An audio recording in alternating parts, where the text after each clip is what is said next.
ಇವತ್ತಿನ ರಾಜಕಾರಣದಲ್ಲಿ ನೀವು ಕರ್ನಾಟಕದ ರಾಜಕಾರಣ ತಗೊಂಡ್ರೆ ಅಹಿಂದ ಸಮುದಾಯ ಒಗ್ಗಟ್ಟಾದರೆ ಅವರಿಗೆ ಅಧಿಕಾರ ಗ್ಯಾರಂಟಿ ಎನ್ನುವ ವಾತಾವರಣ ಸ್ಪಷ್ಟವಾಗಿದೆ.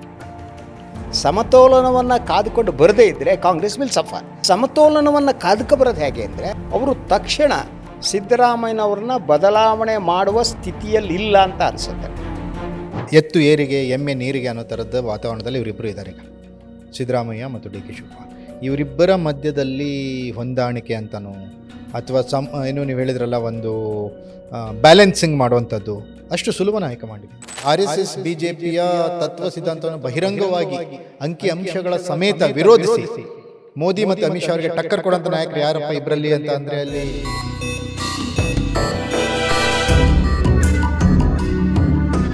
ಅವ್ರಿಗೆ ನಾ ಪ್ರಧಾನಿ ಆಗಬೇಕು, ಇನ್ನೊಂದು ಆಗಬೇಕು, ಮತ್ತೊಂದು ಆಗಬೇಕು ಅಂದರೆ ಅವರು ಮೇಲ್ಜಾತಿ ಬ್ರಾಹ್ಮಣರನ್ನೋ ಒಕ್ಕಲಿಗರನ್ನೋ ಇನ್ಯಾರನ್ನೋ ನಂಬಿ ರಾಜಕಾರಣ ಮಾಡುವ ಸಿಚುವೇಶನ್ ಇಲ್ಲ. ಆ ಅಹಿಂದ ಸಮುದಾಯ ಏನಿದೆ ಆ ಸಮುದಾಯದ ಒಬ್ಬ ನಾಯಕನನ್ನು ಬದಲಿಸಿ ಮೇಲ್ಜಾತಿಯ ಒಬ್ಬ ನಾಯಕನನ್ನು ಮುಖ್ಯಮಂತ್ರಿ ಮಾಡುವುದೇನಿರುತ್ತೆ ಅದು ಕಷ್ಟಕರವಾದ್ದು ಮತ್ತು ಕ್ಲಿಷ್ಟಕರವಾದ್ದು.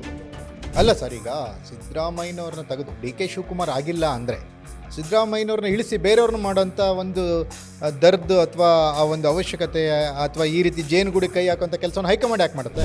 ಈ ಮೂಲಕ ಈಗ ಸಿದ್ದರಾಮಯ್ಯನವರ ಪರವಾಗಿ ಮಹದೇವಪ್ಪನವ್ರು ಇಟ್ಕೊಂಡು ಅವರು ದೆಹಲಿಗೆ ಹೋಗುವ ಮೂಲಕ ಅಲ್ಲಿ ಚರ್ಚೆ ಮಾಡುವ ಮೂಲಕ ನಾನು ಅವರ ಉತ್ತರಾಧಿಕಾರಿ ಅನ್ನುವ ಪ್ರೊಜೆಕ್ಟ್ ಮಾಡ್ತಿದ್ದಾರೆ. This one thing. ಈಗ ಸರ್, ಡಿ ಕೆ ಶಿವಕುಮಾರ್ ಮತ್ತು ಡಿ ಕೆ ಸುರೇಶ್ 4 ದಿನ ದೆಹಲಿಯಲ್ಲಿ ಬೀಡಿಟ್ಟಿದ್ರು. ಹೈಕಮಾಂಡ್ ನಾಯಕರನ್ನ ಮೀಟ್ ಮಾಡಿದರು, ಹಠಕ್ಕೆ ಬಿದ್ದರು ಮುಖ್ಯಮಂತ್ರಿ ಮಾಡಲೇಬೇಕು ಅಂತ. ಈಗ ಸತೀಶ್ ಹೋಗಿದ್ದಾರೆ. ಸತೀಶ್ ಮತ್ತು HC ಮಹದೇವಪ್ಪ ಹೋಗಿರೋ ವಿಚಾರಗಳಿಗೆ ಹೈಕಮಾಂಡ್ ಯಾವ ರೀತಿ ಮಾನ್ಯತೆ ಕೊಡ್ಬೋದು ಅಂತೀರ? ದಲಿತರು ರಿಜೆಕ್ಟ್ ಮಾಡೋದು ಕಷ್ಟ. ಸೊ ನಾಳೆ ಅದಾಗ್ಬಿಟ್ರೆ ಕಾಂಗ್ರೆಸ್ಸು ಒಬ್ಬ ದಲಿತ ಮುಖ್ಯಮಂತ್ರಿ ಆಗೋ ಅವಕಾಶ ಅಂತ ತಪ್ಪಿಸ್ತು, ಅಹಿಂದಾದವ್ರನ್ನ ಇಳಿಸ್ತು, ಮೇಲ್ಜಾತಿಯವ್ರು ತಂದರು, ಇದೊಂದು ಅಸ್ತ್ರ ಆಗ್ಬಿಡುತ್ತೆ. ಸತೀಶ್ ಒಂದು ಈ ಅಹಿಂದ ಏನು ಫೋರ್ಸ್ ಇದೆ ಅದರ ಉತ್ತರಾಧಿಕಾರಿ ಅಂತ ಅನೌನ್ಸ್ ಮಾಡಲಾಗಿದೆ. ಅದನ್ನ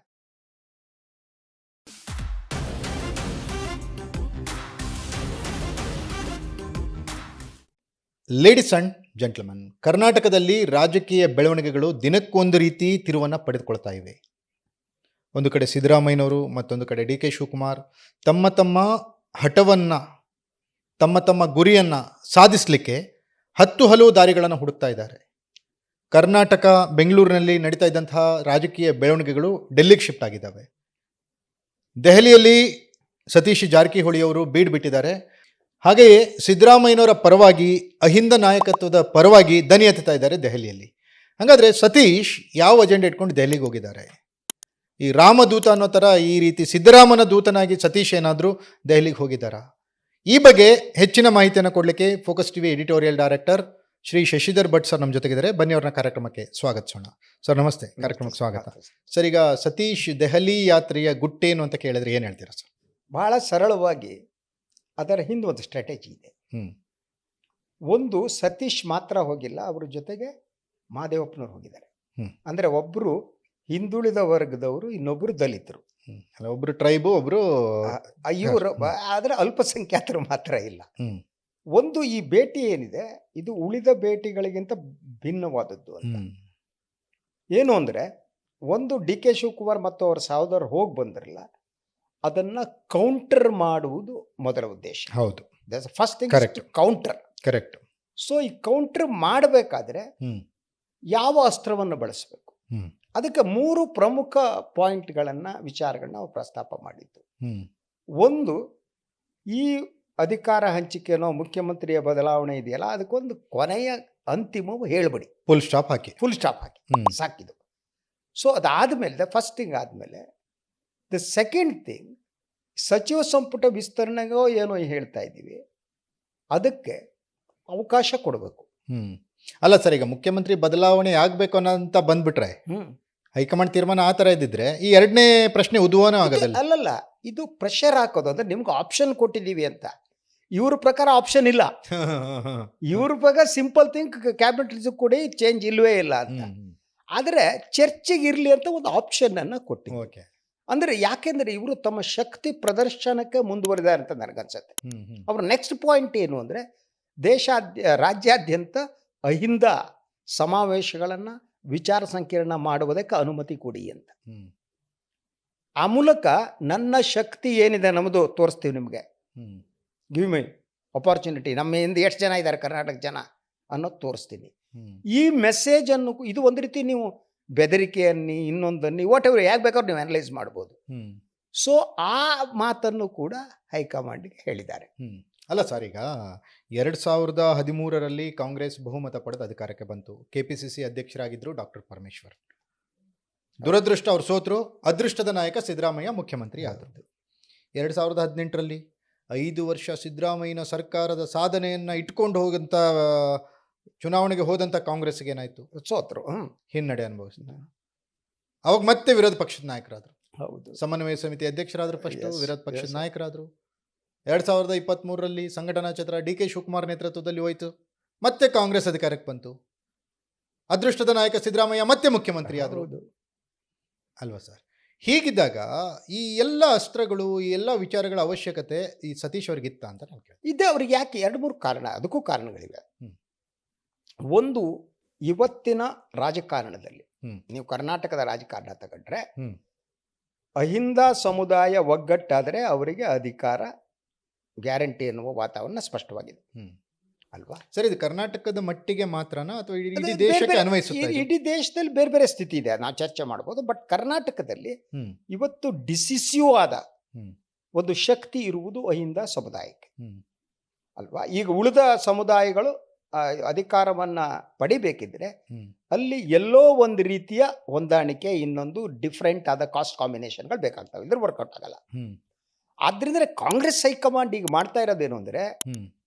ಒಂದು ಅವರು ಬ್ಯಾಲೆನ್ಸಿಂಗ್ ಆಕ್ಟ್ ಮಾಡಬೇಕಾಗಿದೆ. ಅವರೀಗ ಹ್ಮ್. ಹ್ಮ್. ಹ್ಮ್. ಸಮತೋಲನವನ್ನ ಕಾದುಕೊಂಡು ಬರದೇ ಇದ್ರೆ ಕಾಂಗ್ರೆಸ್ ವಿಲ್ ಸಫರ್. ಹ್ಮ್. ಸಮತೋಲನವನ್ನ ಕಾದುಕ ಬರೋದು ಹೇಗೆ ಅಂದ್ರೆ, ಹ್ಮ್.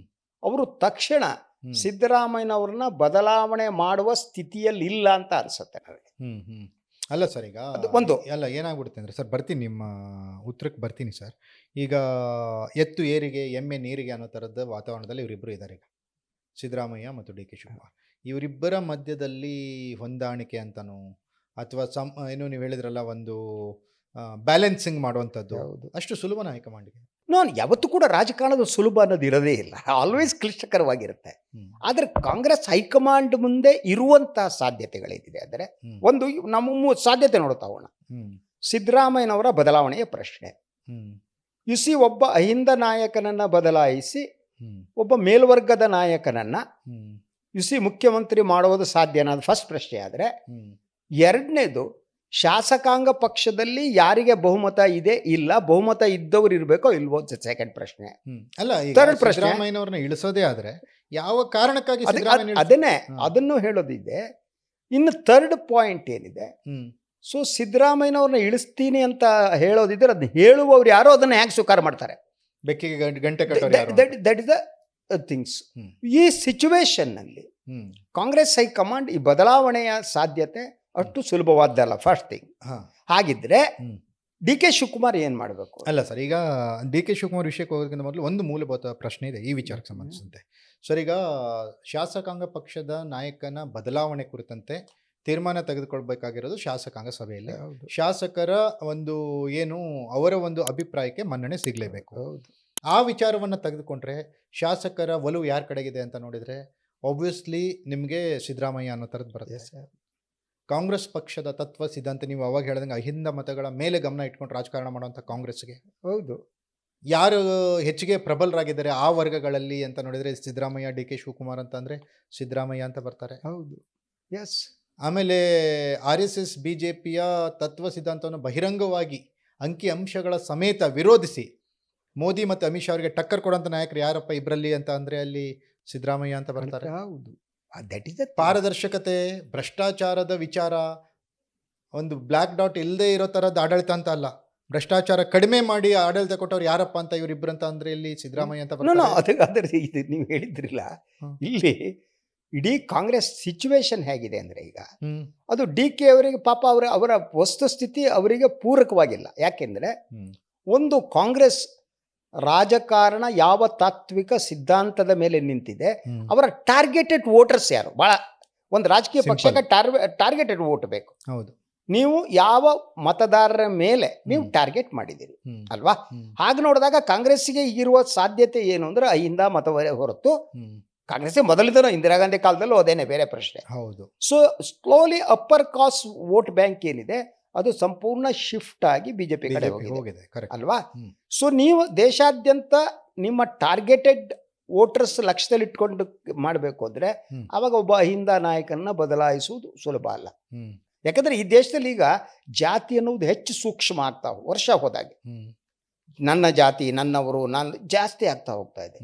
ಈ ಸಿಚುವೇಶನ್ನಲ್ಲಿ ಬಹುಸಂಖ್ಯಾಕ ಅಹಿಂದ ಸಮುದಾಯ ಏನಿದೆ ಆ ಸಮುದಾಯದ ಒಬ್ಬ ನಾಯಕನನ್ನ ಬದಲಿಸಿ ಮೇಲ್ಜಾತಿಯ ಒಬ್ಬ ನಾಯಕನನ್ನ ಮುಖ್ಯಮಂತ್ರಿ ಮಾಡುವುದೇನಿರುತ್ತೆ ಅದು ಕಾಂಗ್ರೆಸ್ ಕಷ್ಟಕರವಾದ್ದು ಮತ್ತು ಕ್ಲಿಷ್ಟಕರವಾದ್ದು. ಆಮೇಲೆ ಇದು ಈ ರೀತಿ ಏನಾದ್ರು ಮಾಡಿದ್ರೆ ಅದೊಂದು ಆತ್ಮಹತ್ಯೆ ಪ್ರಯೋಗ ಎಸ್. ಅದ್ರ ಜೊತೆಗೆ ರಾಹುಲ್ ಗಾಂಧಿ ಅವರು ಕಾಂಗ್ರೆಸ್ನ ಒಟ್ಟಾರೆ ಕ್ಯಾರೆಕ್ಟರ್ನ ಜೊತೆಗೆ ತಮ್ಮ ಕ್ಯಾರೆಕ್ಟರ್ನ ಬೇರೆ ರೀತಿ ಡೆವಲಪ್ ಮಾಡ್ತಿದ್ದಾರೆ. ಕರೆಕ್ಟ್. ಒಂದು ಅವರು ಈ ಭಾರತ ಜೋಡೋ ಯಾತ್ರೆ ಬದಲಾಗಿದ್ದಾರೆ, ಬದಲಾಗ್ತಿದ್ದಾರೆ. ಸೊ ಜನರ ಜೊತೆ ಜನರ ನಾಡಿ ಮಿಡಿತವನ್ನು ಅರ್ಥ ಮಾಡ್ಕೋಬಹುದು. ಮತ್ತು ಅವರು ಬಹಳ ಸ್ಪಷ್ಟವಾಗಿ ಅವರ ಇಡೀ ರಾಜಕೀಯದ ನೋಡಿ ಅವರು ಮಾತನಾಡ್ತಾ ಬರೋದು, ಫಾರ್ ಎಕ್ಸಾಂಪಲ್ ಜನಗಣತಿಯ ವಿಚಾರ ಇರ್ಬೋದು, ಪ್ರತಿಯೊಂದು ಇರ್ಬೋದು, ಅವರು ಒಂದು ರೀತಿಯ ಈ ಅಹಿಂದ ಮತಕ್ಕೆ ಟಾರ್ಗೆಟ್ ಮಾಡ್ತಿದ್ದಾರೆ.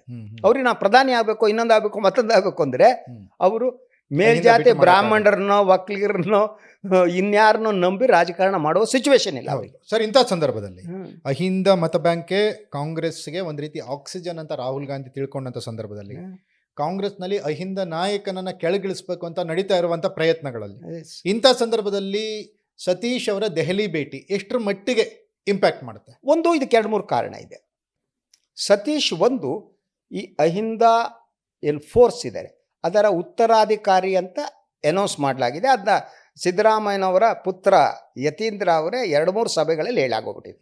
ಯತೀಂದ್ರ ಹೇಳಿದ್ರೆ ಅದು ಅನೌನ್ಸ್ ಮಾಡೋದಂಗೆ ಅದು ಬೇರೆ ಪ್ರಶ್ನೆ. ಅದು ಸಿದ್ದರಾಮಯ್ಯನವರೇ ಹೇಳ್ಸಿರ್ತಾ ಇರ್ತಾರೆ, ನಾನು ನಂಬಿದ್ದೀನಿ ಅವ್ರಿಗೆ. That is what I believe. So ಉತ್ತರ ಕರ್ನಾಟಕದ 2-3 ಫಂಕ್ಷನ್ನಲ್ಲಿ ಕೂಡ ಇದು ಅಹಿಂದ ಮುಂದೆ ಇವರೇನೆ ಅಂತ ಹೇಳಿದ್ದಾರೆ. ಸೊ ಸಿದ್ದರಾಮಯ್ಯನವರು ಮೋಸ್ಟ್ ಪ್ರಾಬಲಿ ಅವರ ಹೆಸರನ್ನೇ ಹೇಳೋದ್ರಿಂದ ಅವರು ಒಂದು ರೀತಿ ಡಿಫ್ಯಾಕ್ಟೋ ದಟ್ ನಾಯಕ, ಅಹಿಂದ ನಾಯಕ. ಸೊ ಆದ್ದರಿಂದ ಆ ಸಿಚುವೇಶನನ್ನು ಬಹಳ ಪರಿಣಾಮಕಾರಿಯಾಗಿ ತನ್ನ ಪರವಾಗಿ ಅವ್ರು ತಿರ್ಸ್ಕೊಂಡಿದ್ದಾರೆ. ಕರೆಕ್ಟ್. ಈ ಮೂಲಕ ಈಗ ಸಿದ್ದರಾಮಯ್ಯನವರ ಪರವಾಗಿ ಮಹದೇವಪ್ಪನವ್ರು ಇಟ್ಕೊಂಡು ಅವರು ದೆಹಲಿಗೆ ಹೋಗುವ ಮೂಲಕ ಅಲ್ಲಿ ಚರ್ಚೆ ಮಾಡುವ ಮೂಲಕ ನಾನು ಅವರ ಉತ್ತರಾಧಿಕಾರಿ ಅನ್ನುವ ಪ್ರೊಜೆಕ್ಟ್ ಮಾಡ್ತಿದ್ದಾರೆ. This one thing. ಇಂಥ ಸಿಚುವೇಶನ್ನಲ್ಲಿ ಕಾಂಗ್ರೆಸ್ ಹೈಕಮಾಂಡ್ ಯಾವ ಸ್ಥಿತಿಯಲ್ಲಿದೆ ಅಂದರೆ, ಒಂದೊಮ್ಮೆ ಸಿದ್ದರಾಮಯ್ಯನವ್ರ ಬದಲಿಸೋದಿದ್ರೆ ಅವರ ಫಸ್ಟ್ ಆಪ್ಷನ್ ಅಹಿಂದ ನಾಯಕರೇ ಒಬ್ಬರಾಗಿರ್ಬೇಕಾಗ್ತದೆ. ಹಾಗಿದ್ರೆ ಮಾತ್ರ ಅವರ ವೋಟ್ ಬ್ಯಾಂಕು ಅದರದ್ದು ಇದು ಉಳ್ಕೊಳ್ಳುತ್ತೆ. ಅದು ಇಲ್ಲದಿದ್ದರೆ it will have A adverse effect. ಅಲ್ಲ ಸರ್, ಈಗ ಸಿದ್ದರಾಮಯ್ಯನವ್ರನ್ನ ತೆಗೆದು DK ಶಿವಕುಮಾರ್ ಆಗಿಲ್ಲ ಅಂದ್ರೆ ಸಿದ್ದರಾಮಯ್ಯನವ್ರನ್ನ ಇಳಿಸಿ ಬೇರೆಯವ್ರನ್ನ ಮಾಡೋಂಥ ಒಂದು ದರ್ದು ಅಥವಾ ಆ ಒಂದು ಅವಶ್ಯಕತೆ ಅಥವಾ ಈ ರೀತಿ ಜೇನುಗೂಡಿ ಕೈ ಹಾಕುವಂತ ಕೆಲಸವನ್ನು ಹೈಕಮಾಂಡ್ ಯಾಕೆ ಮಾಡುತ್ತೆ? ಮಾಡಲ್ಲ. ಅದ್ರ ಸಿದ್ದರಾಮಯ್ಯನ ಕಂಪ್ನಿ ಅವ್ರು ಇಟ್ಟಿರುವ ಅಸ್ತ್ರ ಅದು. ನೀವು ಮಾಡ್ತಿರೋ ಪರಮೇಶ್ವರ್ ಮಾಡಿ, ದಲಿತರು ರಿಜೆಕ್ಟ್ ಮಾಡೋದು ಕಷ್ಟ. ಸೊ ನಾಳೆ ಅದಾಗ್ಬಿಟ್ರೆ ಕಾಂಗ್ರೆಸ್ ಒಬ್ಬ ದಲಿತ ಮುಖ್ಯಮಂತ್ರಿ ಆಗೋ ಅವಕಾಶ ತಪ್ಪಿಸ್ತು, ಅಹಿಂದದವ್ರನ್ನ ಇಳಿಸ್ತು, ಮೇಲ್ಜಾತಿಯವ್ರು ತಂದರು, ಇದೊಂದು ಅಸ್ತ್ರ ಆಗ್ಬಿಡುತ್ತೆ. ಸೊ ಆದ್ದರಿಂದ ಕಾಂಗ್ರೆಸ್ನಲ್ಲಿ DK ಶಿವಕುಮಾರ್ ಮುಖ್ಯಮಂತ್ರಿ ಆಗುವುದನ್ನು ತಡೆಗಟ್ಟುವ ಉದ್ದೇಶದಿಂದನೇ ಬೇರೆ ಹೆಸರುಗಳನ್ನ ನಾಯಕರನ್ನ ಸಿದ್ದರಾಮಯ್ಯ ಗುಂಪು ಮಾಡ್ತಾ ಇದೆ. ಓಕೆ, ಈಗ ಸರ್ DK ಶಿವಕುಮಾರ್ ಮತ್ತೆ DK ಸುರೇಶ್ 4 ದಿನ ದೆಹಲಿಯಲ್ಲಿ ಬೀಡುಬಿಟ್ಟಿದ್ರು. ಹೈಕಮಾಂಡ್ ನಾಯಕರನ್ನ ಮೀಟ್ ಮಾಡಿದ್ರು, ಪ್ರಬಲ ಹಕ್ಕೊತ್ತಾಯವನ್ನ ಮಂಡಿಸಿದ್ರು, ಹಠಕ್ಕೆ ಬಿದ್ದರು ಮುಖ್ಯಮಂತ್ರಿ ಮಾಡಲೇಬೇಕು ಅಂತ. ಹೈಕಮಾಂಡ್ ಕ್ಯಾರೆ ಅಂದಿಲ್ಲ ಅದಕ್ಕೆ. ಈಗ ಸತೀಶ್ ಹೋಗಿದ್ದಾರೆ. ಸತೀಶ್ ಮತ್ತೆ HC ಮಹದೇವಪ್ಪ ಹೋಗಿರೋ ವಿಚಾರಗಳಿಗೆ ಹೈಕಮಾಂಡ್ ಯಾವ ರೀತಿ ಮಾನ್ಯತೆ ಕೊಡ್ಬೋದು ಅಂತೀರಾ? ಒಂದು ಖರ್ಗೆ ಹತ್ರ ಮಾತಾಡಾಗಿದೆ, ಸುರ್ಜೇವಾಲಾ ಹತ್ರ ಮಾತಾಡಾಗಿದೆ. ಈ ನಡುವೆ ಇನ್ನೊಂದು ವರದಿ ಬರ್ತಾ ಇದೆ. I don't know their details, ನನಗಿನ್ನು ಸಿಕ್ಕಿಲ್ಲ. ಅದೇನು ಅಂದರೆ, ಸುರ್ಜೇವಾಲಾ ಅವರನ್ನು ಹರಿಪ್ರಸಾದ್ ಅವರು ಅವರ ಸ್ಟೇಟ್ನಲ್ಲೇ ಕಟ್ ಮಾಡಿದ್ದಾರೆ ಅಂತ ಒಂದು ವರದಿ ಬರ್ತಾ ಇದೆ. ಇವತ್ತು ನಾನು ನೋಡಿದೆ, ಅದರ ಡೀಟೇಲ್ಸ್ ಇನ್ನೂ ಗೊತ್ತಿಲ್ಲ. ಯಾಕೆಂದರೆ ಅವರ ಸುರ್ಜೇವಾಲಾ ಅವರ ಹೋಮ್ ಸ್ಟೇಟ್ ಏನಿದೆ ಅದರ ಇನ್ಚಾರ್ಜ್ ಸನ್ಮಾನ್ಯ ಹರಿಪ್ರಸಾದ್ ಅವರು. ಸೊ ಅದು ಹ್ಯಾಂಗೆ ಕಟ್ ಮಾಡಿದವರೋ ಶಕ್ತಿದೋ ಗೊತ್ತಿಲ್ಲ. ಅಂದರೆ ಇವರು ಆ್ಯಕ್ಟಿವ್ ಆಗಿದ್ದಾರೆ ಅಂತ, ಅಂದರೆ ಸಿದ್ದರಾಮಯ್ಯನವ್ರ ಗುಂಪು ಆ್ಯಕ್ಟಿವ್ ಆಗಿದೆ. ಅದರ ಜೊತೆಗೆ ಅವರಿಗಿರುವ ದಾರಿ ಏನು? ಕಾಂಗ್ರೆಸ್ ಹೈಕಮಾಂಡ್ಗೆ ಒಂದು ಯೋಚನೆ ಮಾಡಿದರೆ, ಈಗ ಏನು ಈ ಎರಡೂ ಬಣಗಳು ಹೋಗಿ ತಮ್ಮ ತಮ್ಮ ಕ್ಲೇಮನ್ನು ಮಾಡಿದ್ದಾವೆ ಅಲ್ವಾ. ಕಾಂಗ್ರೆಸ್ ಹೈಕಮಾಂಡ್ ಬ್ಯಾಲೆನ್ಸಿಂಗ್ ಆ್ಯಕ್ಟ್ ಮಾಡೋದೊಂದೇ ಅವ್ರಿಗೆ ಉಳಿದಿರುವ ದಾರಿ. ಹಾಗಿದ್ರೆ ಬ್ಯಾಲೆನ್ಸಿಂಗ್ ಆ್ಯಕ್ಟ್ ಮಾಡೋದು ಹೇಗೆ? ಒಂದು 2-3 ಆಪ್ಷನ್ಸ್ ಕಾಂಗ್ರೆಸ್ ಹೈಕಮಾಂಡ್ ಇರ್ಬೋದು. ಒಂದು, ಬದಲಾವಣೆ ತಕ್ಷಣಕ್ಕೆ ಸಾಧ್ಯ ಇಲ್ಲ ಅಂತಂದರೆ ಸನ್ಮಾನ್ಯ ಡಿ ಕೆ ಶಿವಕುಮಾರ್ ಅವರಿಗೆ ಇನ್ನಷ್ಟು ಅಧಿಕಾರವನ್ನು ಕೊಡೋಕ್ಕೆ ಸಾಧ್ಯನಾ, ಅವ್ರನ್ನ ಸಮಾಧಾನ ಪಡಿಸೋಕೆ 28ರವರೆಗೆ ಸುಮ್ಮನೆ ಇರಪ್ಪ, ಅಥವಾ ಅದು ಒಂದು ಆಪ್ಷನ್ನು. ಅದಿಲ್ಲ ಅಂದರೆ ಈ ವರ್ಷ ಬಿಟ್ಬಿಡು. ಸೊ ಈ 26ರ ಎಂಡೋ 27ರಲ್ಲೋ ಒಂದು 6 ತಿಂಗಳ ಇರಬೇಕಾದರೂ 8 ತಿಂಗಳ ಇರಬೇಕಾದ್ರೂ ನಿಮ್ಮ ಮುಖ್ಯಮಂತ್ರಿ ಮಾಡ್ತೀವಿ, ನಿಮ್ಮ ನೇತೃತ್ವದಲ್ಲೇ ಎಲೆಕ್ಷನ್ಗೆ ಹೋಗೋಣ. ಈ ಆಪ್ಷನ್ನನ್ನು ಕಾಂಗ್ರೆಸ್ ಹೈಕಮಾಂಡ್ ಇರ್ಬೋದು, ಓಪನ್ ಆಗಿ ಇಟ್ಕೊಂಡು ಕಾಂಗ್ರೆಸ್. ಅಂದರೆ ಈ ಬ್ಯಾಲೆನ್ಸ್ ಮಾಡುವ ಸ್ಥಿತಿಯಲ್ಲಿ ಈ ಬ್ಯಾಲೆನ್ಸಿಂಗ್ ಆ್ಯಕ್ಟ್ ಆಗಿರುತ್ತೆ ಅಂದರೆ ನೀವೇನಾದ್ರು ಕೊಡಬೇಕು, ಸುಮ್ಮನೆ ಶಾಂತರಾಗಲ್ಲ ಯಾರು ಕೂಡ ಅಲ್ವಾ. ನೀವು ಶಾಂತರಾಗಿ ಅವ್ರು ನೀಡೋದಕ್ಕೆ ನೀವು ಏನೋ ಒಂದು ಕೊಡ್ಬೇಕಲ್ಲ. ನಮ್ಮಲ್ಲಿ ಈಗ ಹರಕೆ ಹೇಳ್ಕೊತಾರಲ್ಲ, ಹಂಗೆ ದೇವರಿಗೆ ಹರಕೆ ಹೇಳ್ಕೋಬೇಕು. ನಾವು ತೆಂಗಿನಕಾಯಿ ಕೊಡ್ತೀನಿ ಅನ್ಬೇಕು, ಇಲ್ಲ ಇನ್ಯಾವುದೋ ದೇವತೆಗಳಾದರೆ ಕುರಿ ಕೊಡಬೇಕು. ಸರಿ, ಈಗ ಏನಾಗ್ತದೆ ಈ ರಾಜ್ಯದ ಬೆಳವಣಿಗೆಗಳನ್ನು ನೋಡಿದರೆ, ಈ ಕಡೆ ಹಾವು ಸಾಯಲ್ಲ, ಈ ಕಡೆ ಕೋಲು ಮುರಿಯಲ್ಲ ಅನ್ನೋ ಥರದ್ದು ಬಂದು ರಾಜ್ಯದ ಜನ ಒಂದು ರೀತಿ ಆಕ್ರೋಶಕ್ಕೆ ಒಳಗಾಗ್ತಾ ಇದ್ದಾರೆ, ಜಿಗುಪ್ಸೆಗೆ ಒಳಗಾಗಿದ್ದಾರೆ. ಇಂಥ ಸಂದರ್ಭದಲ್ಲಿ ಸರ್, ಈಗ ಇವರು ಅಧಿಕಾರ ಕಚ್ಚಾಟ ಅನ್ನೋದನ್ನು ಬಿಟ್ಟು ಒಂದೇನೋ ಹೊಂದಾಣಿಕೆ ಮಾಡ್ಕೊಂಡು ಏನೋ ಪಕ್ಷದ ಹಿತದೃಷ್ಟಿಯಿಂದ ನಾವು ಒಂದು ಈ ತೀರ್ಮಾನಕ್ಕೆ ಬರ್ತೀವಿ ಅನ್ನೋಂಥದ್ದನ್ನ ಏನಾದರೂ ನೀವು ಎಕ್ಸ್ಪೆಕ್ಟ್ ಮಾಡ್ತೀರಾ? ಈಗ 3 ಜನ ಮುಂದಿರುವ ಆಪ್ಷನ್ ನೋಡ್ತಾ ಹೋಗೋಣ ಸರ್. ಒಂದು, ಸಿದ್ದರಾಮಯ್ಯನ ಮುಂದಿರೋ option. Second, D K Shivakumar ಮುಂದಿರೋ ಆಪ್ಷನ್ನು. ಮೂರನೇದು, ಕಾಂಗ್ರೆಸ್ ಹೈಕಮಾಂಡ್ ಮುಂದಿರೋ option. That's the final thing. ಸಿದ್ದರಾಮಯ್ಯನವ್ರ ಮುಂದಿರೋ ಆಪ್ಷನ್ ಏನು ಈಗ ಅಂತ, ಅಧಿಕಾರ ಬಿಟ್ಕೊಡ್ಬೇಕು ಅಲ್ವಾ. ಅವ್ರ ಮುಂದೆ ಬೇರೆ ಆಪ್ಷನ್ ಇಲ್ಲ. But is not ready for that, clear. ಯಾಕಂದ್ರೆ ಅವ್ರು ಸುತ್ತಮುತ್ತಲು ಇದ್ದವ್ರು ಹೇಳಿದ್ದಾರೆ ಬಿಡೋಕ್ಕಾಗಲ್ಲ. ಡಿ ಕೆ ಶಿವಕುಮಾರ್ ಮುಂದಿರೋ ಆಪ್ಷನ್ ಏನು, ಮುಖ್ಯಮಂತ್ರಿ ಆಗಲೇಬೇಕು. ವಾತಾವರಣ ಅವ್ರ ಪರವಾಗಿಲ್ಲ, ಇಲ್ಲ, ಅವ್ರು ಏನು ಮಾಡಿ ಯಾವುದೂ ಇಲ್ಲ, ಯಾವ ವಾತಾವರಣ ಅವ್ರ ಪರವಾಗಿಲ್ಲ ಇಲ್ಲ.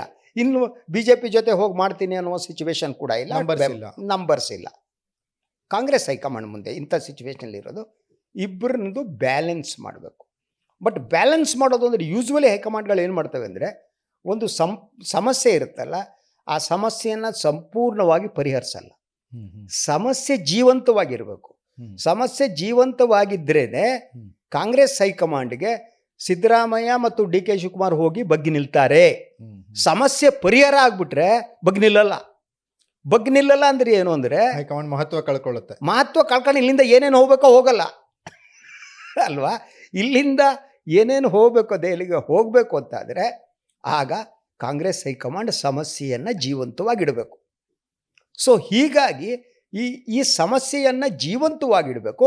ಅದು ಪಕ್ಷ ಸರ್ಕಾರ ಬೀಳುವ ಹಂತಕ್ಕೆ ಹೋಗಬಾರ್ದು. That is the challenge before the Congress high command. ಬೀಳದಿರುವಂತೆ ಇದನ್ನು ಸಮತೋಲವನ್ನು ಕಾಪಾಡ್ತಾ ಸಮಸ್ಯೆ ಜೀವಂತವಾಗಿ ಇಟ್ಟುಕೊಂಡು ಅದು ಒಂದು ಎಕ್ಸ್ಟ್ರೀಮ್ ಆದ ಸ್ಥಿತಿಗೆ ಹೋಗದಂತೆ ನೋಡ್ಕೋಬೇಕು. That is A challenge for Congress ಮಾಡೋದು ಅದನ್ನೇ. ಈಗ ರಾಹುಲ್ ಸರ್, ಈಗ ಸತೀಶ್ ದೆಹಲಿಯಲ್ಲಿ ಇದ್ದಾರಲ್ಲ ಸರ್, ಸತೀಶ್ ಯಾವ ಸಂದೇಶವನ್ನು ಹೊತ್ತು ವಾಪಸ್ ಬರ್ಬೋದು ಅನ್ಸುತ್ತೆ? ಅವರು actually see that Rahul Gandhi ಅವ್ರ ಭೇಟಿಗೆ ಅವಕಾಶ ಸಿಗೋದು ಕಡಿಮೆ.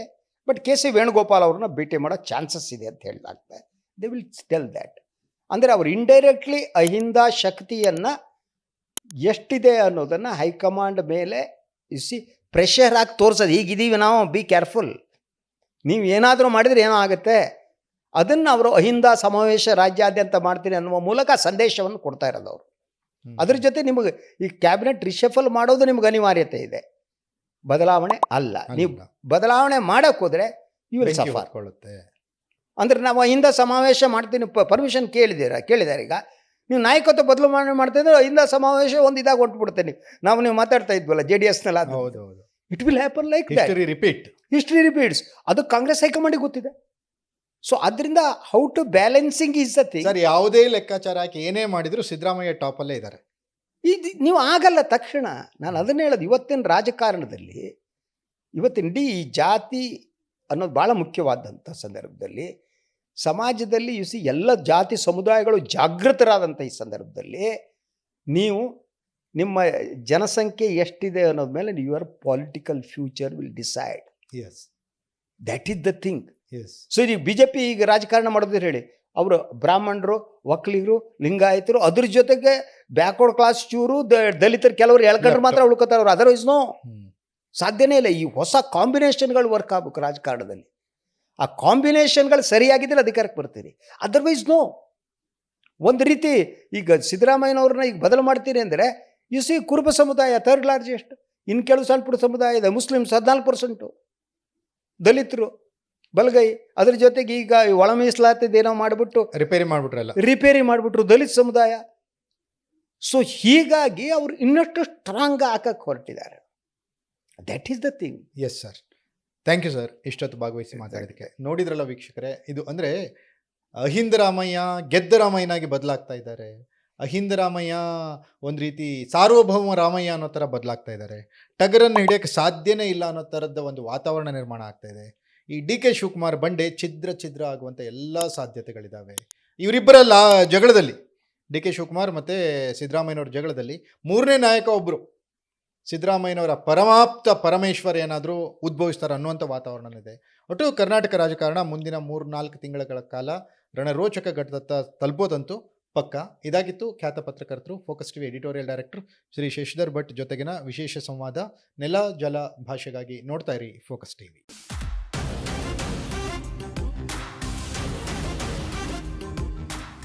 ಇವತ್ತಿನ ರಾಜಕಾರಣದಲ್ಲಿ ನೀವು ಕರ್ನಾಟಕದ ರಾಜಕಾರಣ ತಗೊಂಡ್ರೆ ಅಹಿಂದ ಸಮುದಾಯ ಒಗ್ಗಟ್ಟಾದರೆ ಅವರಿಗೆ ಅಧಿಕಾರ ಗ್ಯಾರಂಟಿ ಎನ್ನುವ ವಾತಾವರಣ ಸ್ಪಷ್ಟವಾಗಿದೆ. ಸಮತೋಲನವನ್ನು ಕಾದುಕೊಂಡು ಬರದೇ ಇದ್ದರೆ ಕಾಂಗ್ರೆಸ್ ವಿಲ್ ಸಫರ್. ಸಮತೋಲನವನ್ನು ಕಾದುಕ ಬರೋದು ಹೇಗೆ ಅಂದರೆ ಅವರು ತಕ್ಷಣ ಸಿದ್ದರಾಮಯ್ಯನವ್ರನ್ನ ಬದಲಾವಣೆ ಮಾಡುವ ಸ್ಥಿತಿಯಲ್ಲಿ ಇಲ್ಲ ಅಂತ ಅನಿಸುತ್ತೆ. ಎತ್ತು ಏರಿಗೆ ಎಮ್ಮೆ ನೀರಿಗೆ ಅನ್ನೋ ಥರದ ವಾತಾವರಣದಲ್ಲಿ ಇವರಿಬ್ಬರು ಇದ್ದಾರೆ. ಈಗ ಸಿದ್ದರಾಮಯ್ಯ ಮತ್ತು DK ಶಿವಕುಮಾರ್ ಇವರಿಬ್ಬರ ಮಧ್ಯದಲ್ಲಿ ಹೊಂದಾಣಿಕೆ ಅಂತನೋ ಅಥವಾ ಏನು ನೀವು ಹೇಳಿದ್ರಲ್ಲ ಒಂದು ಬ್ಯಾಲೆನ್ಸಿಂಗ್ ಮಾಡುವಂಥದ್ದು ಅಷ್ಟು ಸುಲಭನ ಹೈಕಮಾಂಡಿಗೆ. RSS BJPಯ ತತ್ವ ಸಿದ್ಧಾಂತವನ್ನು ಬಹಿರಂಗವಾಗಿ ಅಂಕಿ ಅಂಶಗಳ ಸಮೇತ ವಿರೋಧಿಸಿ ಮೋದಿ ಮತ್ತು ಅಮಿತ್ ಶಾ ಅವರಿಗೆ ಟಕ್ಕರ್ ಕೊಡುವಂಥ ನಾಯಕರು ಯಾರಪ್ಪ ಇಬ್ಬರಲ್ಲಿ ಅಂತ ಅಂದರೆ ಅಲ್ಲಿ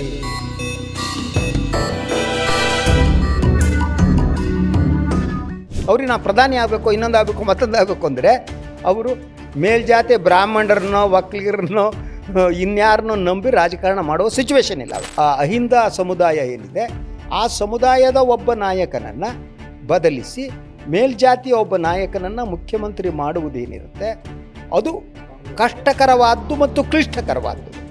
ಅಲ್ಲ ಸರ್, ಈಗ ಸಿದ್ದರಾಮಯ್ಯನವ್ರನ್ನ ತೆಗೆದು DK ಶಿವಕುಮಾರ್ ಆಗಿಲ್ಲ ಅಂದರೆ ಸಿದ್ದರಾಮಯ್ಯನವ್ರನ್ನ ಇಳಿಸಿ ಬೇರೆಯವ್ರನ್ನ ಮಾಡೋಂಥ ಒಂದು ದರ್ದು ಅಥವಾ ಆ ಒಂದು ಅವಶ್ಯಕತೆ ಅಥವಾ ಈ ರೀತಿ ಜೇನುಗೂಡಿ ಕೈ ಹಾಕುವಂಥ ಕೆಲಸವನ್ನು ಹೈಕಮಾಂಡ್ ಯಾಕೆ ಮಾಡುತ್ತೆ? ಈ ಮೂಲಕ ಈಗ ಸಿದ್ದರಾಮಯ್ಯನವರ ಪರವಾಗಿ ಮಾದೇವಪ್ಪನವ್ರು ಇಟ್ಕೊಂಡು ಅವರು ದೆಹಲಿಗೆ ಹೋಗುವ ಮೂಲಕ ಅಲ್ಲಿ ಚರ್ಚೆ ಮಾಡುವ ಮೂಲಕ ನಾನು ಅವರ ಉತ್ತರಾಧಿಕಾರಿ ಅನ್ನುವ ಪ್ರೊಜೆಕ್ಟ್ ಮಾಡ್ತಿದ್ದಾರೆ. This one thing. ಈಗ ಸರ್ DK ಶಿವಕುಮಾರ್ ಮತ್ತು DK ಸುರೇಶ್ 4 ದಿನ ದೆಹಲಿಯಲ್ಲಿ ಬೀಡಿಟ್ಟಿದ್ರು. ಹೈಕಮಾಂಡ್ ನಾಯಕರನ್ನ ಮೀಟ್ ಮಾಡಿದರು, ಹಠಕ್ಕೆ ಬಿದ್ದರು ಮುಖ್ಯಮಂತ್ರಿ ಮಾಡಲೇಬೇಕು ಅಂತ. ಈಗ ಸತೀಶ್ ಹೋಗಿದ್ದಾರೆ. ಸತೀಶ್ ಮತ್ತು HC ಮಾದೇವಪ್ಪ ಹೋಗಿರೋ ವಿಚಾರಗಳಿಗೆ ಹೈಕಮಾಂಡ್ ಯಾವ ರೀತಿ ಮಾನ್ಯತೆ ಕೊಡ್ಬೋದು ಅಂತೀರ? ದಲಿತರು ರಿಜೆಕ್ಟ್ ಮಾಡೋದು ಕಷ್ಟ. ಸೊ ನಾಳೆ ಅದಾಗ್ಬಿಟ್ರೆ ಕಾಂಗ್ರೆಸ್ಸು ಒಬ್ಬ ದಲಿತ ಮುಖ್ಯಮಂತ್ರಿ ಆಗೋ ಅವಕಾಶ ತಪ್ಪಿಸ್ತು, ಅಹಿಂದಾದವ್ರನ್ನ ಇಳಿಸ್ತು, ಮೇಲ್ಜಾತಿಯವ್ರು ತಂದರು, ಇದು ಒಂದು ಅಸ್ತ್ರ ಆಗ್ಬಿಡುತ್ತೆ. ಸತೀಶ್ ಒಂದು ಈ ಅಹಿಂದ ಏನು ಫೋರ್ಸ್ ಇದೆ ಅದರ ಉತ್ತರಾಧಿಕಾರಿ ಅಂತ ಅನೌನ್ಸ್ ಮಾಡಲಾಗಿದೆ.